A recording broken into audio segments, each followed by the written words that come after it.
Well, good afternoon, everybody, and thank you very much for inviting me to this beautiful part of the country. I didn't ever go to Bath until I think it was about 5 years ago, and I've been 3 times this year already for one reason or another.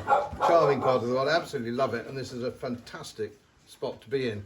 Now, I particularly wanted to come down and talk to you, and I thank you for the invitation, because I feel quite strongly about this subject. I feel very strongly about this, and I have felt strongly about it for some time, and I have been studying the situation for some time.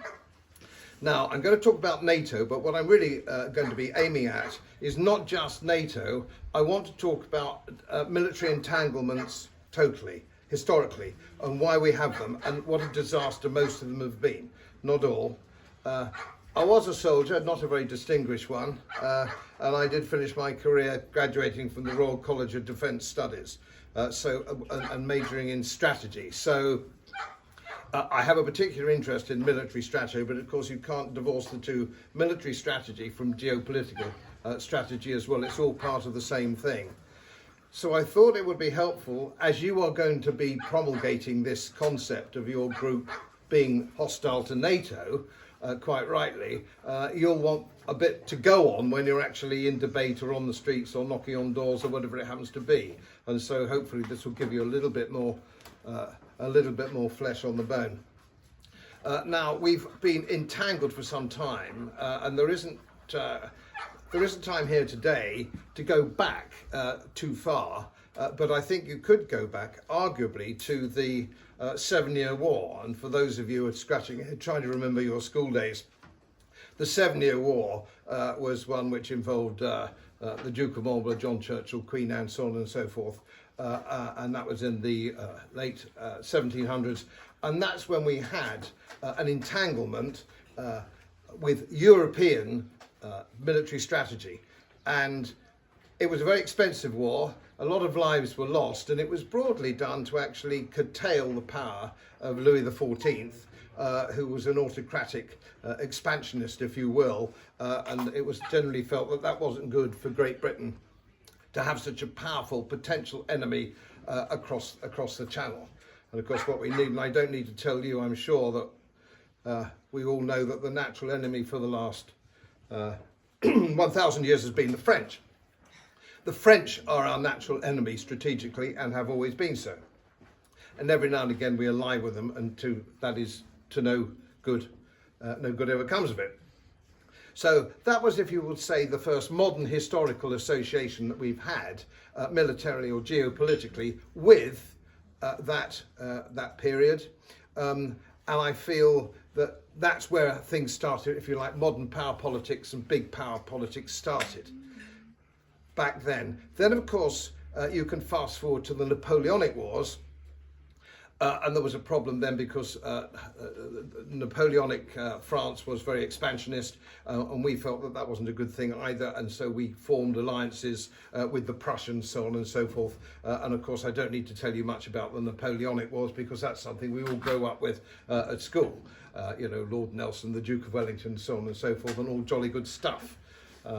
And so that all wrapped itself up, of course, as you will remember, in the Battle of Waterloo, which the French still believe they won, believe it or not.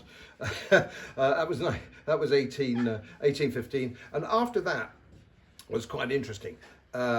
We then went back to being a peaceful power. We didn't have any wars in Europe after that time. So we went from 1815 to 1913 without any European wars. And we were very clever, we boxed very clever. We had people with a brain actually running our country, people like Lord Palmerston, who was prepared to say it's nothing to do with us. So when the Franco-Prussian War came along, with, as usual, the Prussians and the French fighting each other, Lord Palmerston said, well, this is nothing to do with us, and we stayed out of it.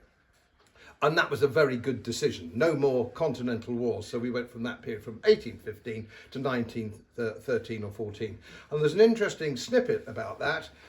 We went back onto the gold standard after the Napoleonic Wars. We went back onto the gold standard, and the sovereign manifested itself. And if you argue that the staple commodity, if you will, for all those years from 1815 to 1913 or 14, we would say was a loaf of bread. That was a staple commodity for most people. And it's interesting that a loaf of bread then was the same price as it was in 1913, 1914. So there was no inflation. So we didn't have inflation because usually, not always, but usually getting rid of the gold standard and producing paper money is done to fight wars. That's what since medieval times. You melt down your gold plate and it's gold which is required. So this is a situation that we had, and of course it manifested itself again in 1970 when Nixon took the dollar off the gold standard to fight the war in Vietnam. So the dollar of 1970, is now worth today in purchasing power 6 cents. So you can see the devastation that war has to ordinary people spending power and the money in their pockets. So war is a very, very bad thing indeed. Now, let's just go rewind again there and look at one of the big warfare mistakes that we made, which was the South African War. Now, the South African War in 1899, the Second South African War, was a really stupid mistake. It was nothing to do with that. It was a really stupid mistake to make. It got a lot of money, a lot of blood and treasure, the South African War, and it made us particularly unpopular in Europe because there was a lot of jealousy of our empire. And we all know the Kaiser was very jealous of our empire. The French have always been jealous of us because they weren't born British, they were born French, which pisses them off. And one can understand that, we'd feel the same. So this is the situation that we had. And what we need to do is to understand how we got to places. And our modern politicians these days don't understand how they get there. Their mistakes always get us somewhere, and then they scratch their heads and wonder how the hell it all started and how it happened. And we see that every day. And of course, who suffers? It's all the ordinary working man. Doesn't matter whether you're German or French or British, it doesn't matter. If you're an ordinary working Joe, you're the ones that bear the brunt of it. You're the ones that have the problems with inflation. You're the ones that lose your jobs. You're the ones that actually get killed in uniform because they draft you in. All these things. So war is a very bad thing indeed. War is a very bad thing. And I wish I could persuade mainstream politicians and mainstream editors of newspapers to understand what war is, but they don't. They've never been involved in war. They've never visited East Grinstead and seen the Burns unit. They've never seen all these things which war makes. Young men maimed and lots of young men dead. And these days, of course, in modern warfare, millions of civilians die as well. And this is a very, very bad thing. But I can't seem to persuade mainstream politicians or editors that war is bad. They think war is somehow good, but it isn't good. Now, I don't speak as a pacifist. I'm not a pacifist. I was a soldier, and I believe that sometimes you have to fight a war in order to preserve your own country, to look after yourselves. And one of those, there are very few, because my dissertation at the RCDS was on this subject. And I tried to find a war that we've been involved in historically that was actually worth the blood and treasure. And they're very difficult to find, very difficult to find. But there is one in particular, which is the Falklands War. We had to fight the Falklands War. We had no choice. It had a Union Jack over it. It was a crown colony, and it was invaded by an unpleasant fascist junta from the Argentine.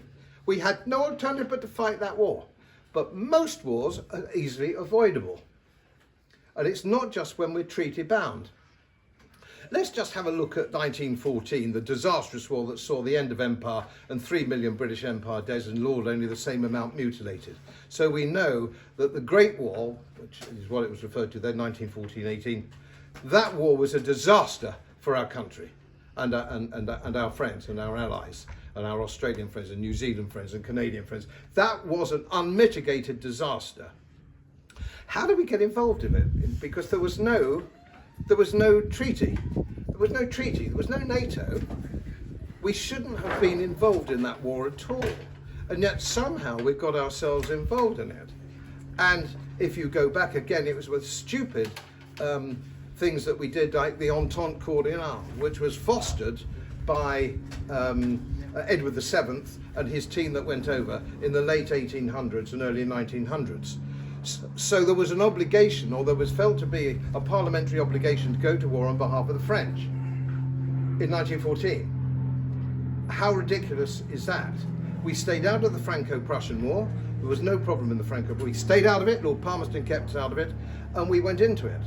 Now, I've known quite quite prestigious historians make the mistake to say, well, we were bound under the Treaty of London to protect Belgium from invasion, which is completely wrong. It was a tripartite treaty. Tripartite. It was, the signatures were France, Britain and Germany, to protect the neutrality of Belgium. Now, as soon as the Germans invaded Belgium, the treaty became null and void. And if you look at Hansard, from back in 1914, you will see that nobody in Parliament made the case that there was a treaty obligation to go to the war in 1914. It was the Lord Northcliffe press that wound it all up, who got everybody stoked up, and the next thing we know, it was rah-rah, and we were off to war with all the horrific implications that had. And we're hearing it again. We're hearing it again when it comes to Russia and the Ukraine. The fight between Russia and the Ukraine, or you might argue, I think more accurately, the fight between Russia and the United States, with Ukraine as a proxy, has got nothing whatsoever to do with this country. Nothing whatsoever. There's no treaties, there's no historic implications of it at all. Nothing to do with us. But we've got moron politicians like Keir Starmer, the Foreign Secretary, whose name always escapes me. David Lammy. Yes, that's right. I knew the fellow was around there somewhere, who is just about, well, I don't know, arguably box ticker. Retarded, one might go as far as to say. Yeah, These people are actually in charge. These people are now in charge of whether we go to war. Now, they know nothing about war. They know nothing about war, the implications of war. And then you even have our senior officers, or political appointments, let me just make that clear to you, political appointments. In order to get above half colonel or full colonel in the British Army, and this has been true since the mid-80s, incidentally, you have to have political sponsorship, which means you have to be, we would understand it as woke. They have to be woke. So your major general that they interview, your admiral that they interview, is woke. They believe all the wokery that they have to do that. Otherwise, they don't get a real fighting soldier, regimental soldier, doesn't get promoted above that unless he's woke. And of course, it's in difference of significant salary and pension. Everybody wants to be a general. I wanted to be a general. I was not successful.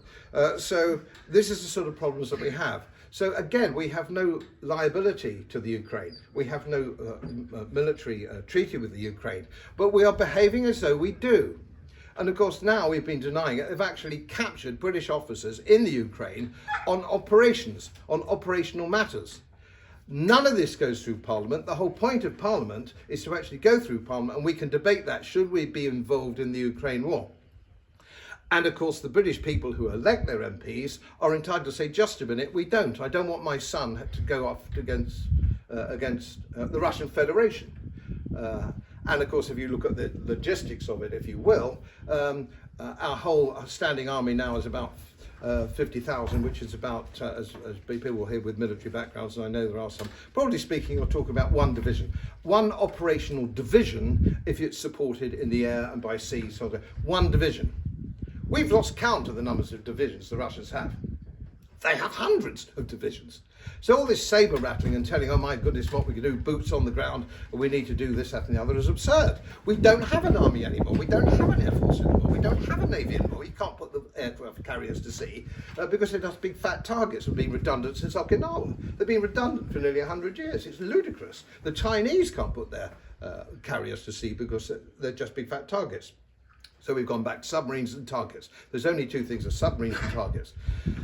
Plus the fact we have these Oreshnik missiles, we have these new style missiles which travel in the region of 11,000 miles an hour. And the kinetic energy that they have, you don't need a nuclear warhead, the kinetic energy or tactical warhead or conventional warhead that you have can actually decimate for miles around. And there's no defence, ladies and gentlemen, and the servicemen, ex-servicemen here will know that. You can't defend. There is no system defence against these. So just let's have a look at what the implications are for everyone if we have a war. And it's only, I would argue, and it makes me unpopular in some circles, it's only because Putin and the Russian Federation have been so patient that it hasn't escalated further than it has. So peace now. And we're talking about joining NATO, Ukraine joining NATO. Even Nigel Farage's last comment on the subject, we think we've got to wait until there will come a time when Ukraine joins which is a masterly misunderstanding of exactly what the tactical and strategic position is. It's extraordinary that anybody could say that at this stage of that war. It's simply absurd. Now, we don't want to go to war because we are bound by a treaty, and NATO is that treaty. Don't be misled, incidentally, by Article 5.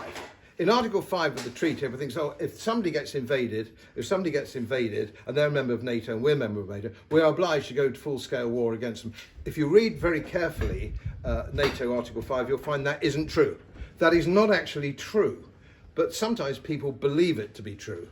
So what is going on in the Ukraine at the moment, broadly speaking, is their NATO membership is de facto, not de jure, but the position is exactly the same. So it is a very dangerous situation we can be. And then you look at the members of NATO. Look at the members of NATO. We've got what they call the Chihuahuas in the Baltic, and you've got Lithuania and Estonia and Latvia. We've got these little countries who have a very big axe to grind with the Russians of the Soviet Union of yesteryear. And I can understand that, and I've been to these countries and I understand how they feel. But you have to understand, and people in this country have to understand, the press have to understand, those days have moved on. The Soviet Union is no more, and we have to cut them a bit of slack now as the Russian Federation. In the same way that the Third Reich, now everybody's forgotten about the Third Reich. It's now Germany, their trading partners and all the rest of it, members of the European Union, so on and so forth. You have to move on. And if you've got these chihuahuas, these small powers who are yapping and yapping and yakking because they think they've got a big mate across the pond. Oh, we can do what we like. We can antagonize the Russian Federation as much as we like. Because what's going to happen, we're going to be bailed out by the United States. And we now know very truly that, don't we, that isn't the case. The United States is not the power it was back in the late 80s and early 90s. That they are not the power they were. And this is worse. Not only do the Russian Federation have the same technology, in some cases superior technology, to the United States, which is a whole new thing. They have in the region of 1.5 million men combat trained and in integrated combat command, which we don't. None of our generals have commanded anything personally above regimental level. None of them, right? Because it just didn't happen. In combat, it hasn't happened, which is a good thing. I'm saying I'm glad. But that is the situation that we have at the moment. So we have generals who don't know what they're doing, political officers at very senior level don't know what they're doing. We have senior politicians who don't know what they're doing. Bringing anybody into NATO, we need to get out of NATO because of the commitments it gives to it around the world. And of course, what the next problem is, we have NATO expansion. And of course, we did agree with the Soviet Union, on the collapse of the Soviet Union with the Russians, we would not expand NATO when the Warsaw Pact countries collapsed. So we have no moral high ground here to join NATO. No moral high ground at all. So it's quite wrong that we should be a member. We have a Ministry of Defence. We have a defence budget. We don't have a Ministry of Attack or an attack budget. All right? We don't have that. It's for defence. Defence of this realm, which you'll be the same. My father, my grandfather before him, badly injured in World War I or World War II, were there to defend our island. That's what it's for. NATO is not part of that, although NATO worked against the Soviet Union in its early days. I'm not anti-historical NATO because it worked. I was a member of NATO. I understood what the implications were. It's done and dusted, and it should have been dismantled in 1990. There was no need for it, and now it's expanded right across Europe. Romania, Poland, Bulgaria, all these places have come in. And it's absolutely scandalous that we should be associated with any of this. We are not a warmongering nation, we're a noble nation, and we are a nation that defends itself. And some of the things that are going on today globally are just appalling, When I see Israeli fighter pilots coming in for briefings, Air Command at Northolt, we are part of genocide. We're part of genocide in the Gaza. We are misusing such military as we have. We're misusing the military that we have. We have to step back, defend ourselves, and avoid entanglements across Europe, or indeed the globe. Especially America. I'm not an anti-American. I'm an Atlanticist, always was all my life, so with my family. I have an American uncle in Virginia and so on and so forth. The people in Washington are bad people. They're very bad people. Not the Americans you meet in London or in America, not the ones you have a beer with in an American bar. all very nice, friendly and very hospitable people across the United States. And I know, I've been to 38 states. I think I counted out once, or my wife did. Very nice people. But we have no friends in Washington, and I'll just leave you with this. When I was in Washington last, I was talking to some dudes from the Brookings Institute, which is one of the big think tanks out there which advises government. Clean cut, looked like Superman before his kit on, you know, jaws like that, and Brooks Brothers suits and wonderful silk ties, and they always look wonderful with the horn-rimmed glasses, so on and so forth. I asked them, this was in Iraq too, when I was in Washington before that, I said, what's your exit strategy? What's your exit strategy? Hey, Godfrey, we'll cross that bridge when we get to it, he said. We'll cross that bridge. These people are morons. They're morons, and they're to be avoided. That we certainly don't want to bind them at the hip. And the first thing I do, and I think this is going to now get me banned from, they want to ban me off YouTube. I've been taken down just yesterday and put back up again on we've got to get rid of MI5. A lot of people who are stirring this up, stirring the pot, joined at the hip with the CIA, with all sorts of scallywaggery and skullduggery. It comes from MI6, and that moron who was the MP for Bournemouth, Tobias Ellwood. Oh, please. He needs psychoanalysis. Hey, let's fight the Russians. He doesn't mean him. It means you, everybody out there, but not him. Excuse booze. Matron said he'd got a verruca probably or something when push comes to shove with these people. I hate their guts. They're never there when the shit's hitting the fan. They're always pushing somebody else into the firing line. So the answer is, I hope I've helped you make your case if people say we've got to be a member of NATO. And the answer's got to be, why does your son think that's a good idea? Because he won't last very long if he's sent to Estonia, Latvia, against the Russian Federation. A week at most. I'll leave it with you. Thank you very much.